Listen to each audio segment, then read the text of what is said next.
Vous l'avez connu dans Le sens de la fête aux côtés de Jean-Pierre Bacri. Souvenez-vous, Benjamin Laverne jouait le rôle du marié, ce personnage assez imbuvable. Ce soir, c'est mon mariage. Donc, je veux pas de jeu débile. Pas de chaise musicale. Et je veux surtout pas les chiffons qui tournent. Et ce rôle lui a valu une nomination au César du meilleur espoir. Benjamin Laverne est de retour au cinéma et il est mon invité ce matin sur Europe 1. Le tête-à-tête. Sébastien Krebs. Bonjour Benjamin Laverne. Bonjour. Bienvenue dans le studio d'Europe 1, merci d'être avec nous. Le discours, c'est le titre de ce film qui sort demain et dont vous tenez le premier rôle. Film qui aurait dû être présenté à Cannes il y a un an. Déjà. Et qui aurait dû sortir ensuite pour Noël. Finalement, il sort cette semaine. Quel soulagement, j'imagine, de le voir enfin sur les écrans. Ah bah oui, enfin, c'est vrai, ça aurait pu être le titre du film, enfin, pour moi en tout cas.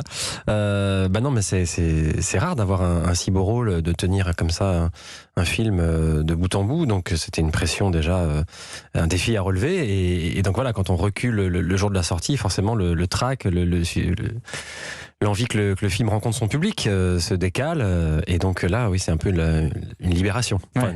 Et vous arrivez au moment où le couvre-feu va être décalé, où la jauge va augmenter dans les salles. Il y a une envie d'aller au cinéma chez les spectateurs là.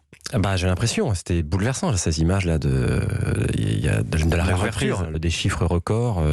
Franchement, j'avais quasiment les larmes aux yeux, quoi, de me dire c'est génial, le public est là, a envie de cinéma ensemble, de grand écran, et voilà, c'est là qu'il y a une offre démesurée sur les plateformes, et heureusement, l'expérience de cinéma, je pense, va résister encore longtemps. Il y a une envie d'aller rire au cinéma, et en l'occurrence, ce discours, donc, c'est celui que doit prononcer votre personnage, Adrien, au mariage de sa sœur, et pour lui, c'est l'angoisse absolue. On écoute un morceau de la bande-annonce. Je crois que ça ferait très très plaisir à ta sœur si tu faisais un petit discours le jour de la cérémonie. Oh putain, je l'avais pas vu venir celle-là. Pourtant, ça fait 3 mois que je me prépare au cauchemar de ce mariage. L'église, le vin d'honneur et surtout la chenille. C'est une machine à broyer les orgueils. Si ça se trouve, c'est la meilleure chose qui puisse arriver, ce discours. Pardon, mais c'est vraiment pas marre de l'image qu'on a de toi dans cette famille.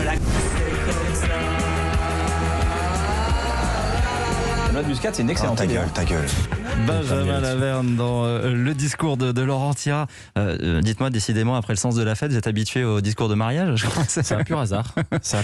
Mon personnage est un peu plus sympathique, je crois, je l'imagine, j'espère. Quoique le premier, dans Le sens de la fête, adore ça. Hein. Il est absolument ravi. L'audience un peu moins. Oui. Mais là, Adrien est terrorisé par le fait de dire un discours. Il est angoissé, il est torturé, il est névrosé, il est hypocondriaque. Qu'est-ce qui vous a plu dans ce personnage ? Il me ressemble. Voilà, je me suis identifié. Non, je plaisante. Quoique, je pense qu'on s'identifie toujours un petit peu. En tout cas, je l'ai compris. Moi, je peux cogiter beaucoup, être beaucoup dans ma tête. Donc, j'ai eu de l'empathie pour lui et j'ai voulu le défendre. Et je pense qu'aussi, c'est parce que c'est un personnage complexe, parce qu'il est désespéré, ça est drôle. Tout le film se passe autour de la table d'un repas de famille. Alors, c'est assez animé. On va dire que la communication est assez compliquée dans cette famille. Et lui, en plus, il attend un texto. Et ce qui est drôle, c'est qu'il envoie un message donc à son ex. Pas vraiment, il est en pause, ce qui est un statut très particulier que beaucoup de gens ont traversé, être en pause en couple. Et il envoie un message et il voit qu'elle a lu. Et ça le transporte de joie. Et donc c'est dans cette disposition qu'il arrive à un dîner de famille qui va vite le faire déchanter, puisqu'on parle de chauffage au sol. C'est assez ennuyeux. Son beau-frère, joué par Kian Kojandi, fait l'intellectuel. Enfin, c'est un dîner profondément ennuyeux. Et il n'a pas, au bout de seulement 3/4 d'heure, il n'a pas de réponse de Sonia. Et ça va vraiment l'affecter. Autour de vous, il y a Sarah Giraudot, François Morel, Kian Kojandi. C'est une comédie, c'est drôle, c'est piquant, c'est absurde aussi parfois. Et alors on retient cette mise en scène qui est particulière parce qu'on est vraiment dans votre tête. On vous entend parler et vous vous adressez directement au spectateur finalement. C'est vraiment la singularité de ce film. Et ce qui m'a donné envie de le faire, c'était la forme de cinéma. Décalé, poétique... C'est comme un journal intime. C'est-à-dire que je m'adresse au spectateur et je lui confie mes névroses, mes angoisses, mes peurs, mes fantasmes. Déjà, l'histoire, elle est barrée. Hein. C'est Fab Caro, quand même. Fab Caro, ce grand auteur notamment de BD, qui a écrit ce roman, Le Discours. Et donc, c'est main dans la main avec Laurent Tirard que s'est construit le film. Et voilà, oui, en effet, je pense que c'est pas un film qu'on voit tous les jours, notamment dans sa forme, dans sa mise en scène. Ça n'a pas dû vous déplaire, cette mise en scène, vous qui êtes d'abord un homme de théâtre, sociétaire de la comédie française, je le précise quand même. Bah oui, et moi j'adore quand il y a un peu de théâtre au cinéma, quand c'est ludique. Il y a même un double, à un moment donné, il y a mon double, je me parle à moi-même.